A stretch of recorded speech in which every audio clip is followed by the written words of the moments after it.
पापा रिजल्ट आ गया और मैंने 89% स्कोर किए है। सुबह तो रोहन की खुशी का ठिकाना नहीं था, लेकिन रात को जब पापा ऑफिस से घर आए, पापा बहुत बुरा स्कोर किया है ना मैंने, सब खत्म हो गया ना। रोहन को रोता देख पापा हैरान थे। अरे अचानक क्या हुआ तुझे? रिजल्ट के दिन इसने 3 ऐसी गलतियाँ कर दी। मम्मी ने बोला जिससे 95 प्लस स्कोर करने पर भी तुम्हें फेलियर फील होगा। मिस्टेक 3, रिजल्ट में 95% आए हो या 65, चाहे कुछ भी हो जाए, तुम्हें ध्यान रखना है कि किसी भी हालत में तुम्हारी बात तुम्हारे रिलेटिव से ना हो, वरना वो तुम्हें फैमिली के किसी बच्चे से कंपेयर करके तुम्हें 100% फेलियर फील करवाएंगे। मिस्टेक 2, जो 99% स्टूडेंट्स अपने दोस्तों के साथ करते हैं, जो है अपने दोस्त के खुद से ज्यादा मार्क्स आने पर उसके लिए खुश होने के बदले उससे जेलस होना। और मिस्टेक 1, बोलकर मम्मी ने एक बड़ा सा केक निकाला। पूरे साल की हुई मेहनत को रिजल्ट के दिन पार्टी करके सेलिब्रेट ना करना। छोटे भाई छोटी बहन, रिजल्ट बढ़िया आया ना।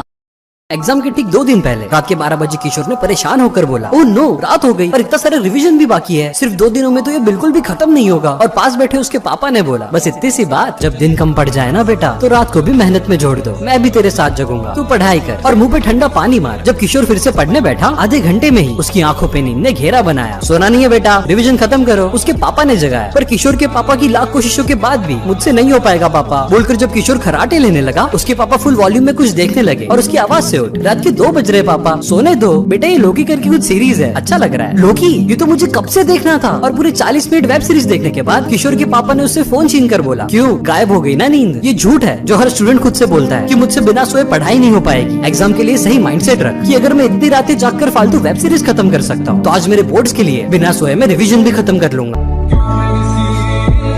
स्कूल में बहुत सालों बाद ट्रिप पर जाने का प्लान बना, तो सारे बच्चे खुशी खुशी जाने के लिए रेडी थे, लेकिन एक बच्चा जो टीचर का फेवरेट था, वो एक कोने में उदास बैठा था। टीचर ने उससे पूछा तो कहने लगा कि सारे बच्चे ट्रिप पर जा रहे हैं, मैं नहीं जा रहा, पापा ने मना कर दिया।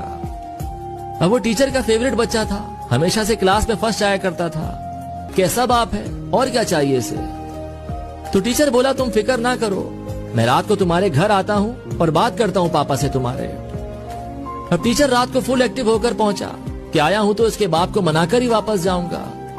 जब वो बच्चे के बाप से मिला तो वो उसे कोने में लेकर चले गए और आंसू भरी नम आंखों से गिड़गिड़ाते हुए बोले, मेरे बच्चे के हार्ट में प्रॉब्लम है, डॉक्टर ने कहा इसे भूलकर भी बाहर नहीं भेजना, और ये भी कहा है कि इसको पता भी नहीं चलना चाहिए कि इसे प्रॉब्लम है। अगर इसे बता दिया इस उम्र में कि इसे प्रॉब्लम है तो ये खत्म, और अगर इसे बाहर भेज दिया तो भी ये खत्म। अब टीचर ने जब रोते बाप के मुंह से सुना तो सारी कहानी उलट गई। वो जिस जुनून से आया था कि ये बोलूंगा वो बोलूंगा, मनाकर ही उठूंगा, तो अब तो उसके पास अल्फाज ही नहीं रहे कुछ बोलने को। एक बार एक बहुत ही खूबसूरत औरत जहाज में दाखिल हुई और अपनी सीट को ढूंढने लगी। जब उसे सीट मिल गई तो उसने देखा कि उसके बराबर वाली सीट पर जो बंदा बैठा है उसके दोनों हाथ नहीं है। ये देखकर वो औरत चिड़चिड़ी सी हो गई। उसने एरोस्टिस को आवाज लगाकर कहा, क्या आप मेरी सीट बदल सकती हैं?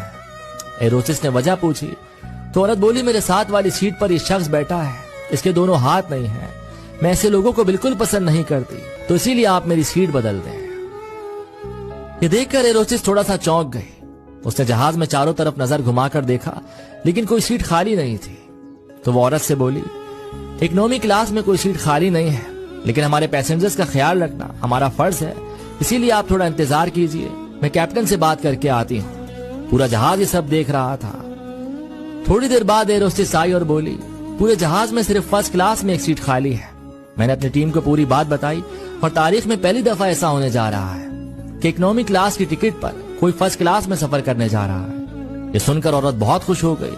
इससे पहले कि वो कुछ कह पाती, एरोस्टिस उस बिना हाथ वाले शख्स के पास गई और नरमी से बोली, सर क्या आप अपनी सीट बदल कर फर्स्ट क्लास में आ सकते हैं, क्योंकि हम नहीं चाहते कि आप अपना पूरा सफर ऐसी औरत के साथ तय करें और परेशान हो।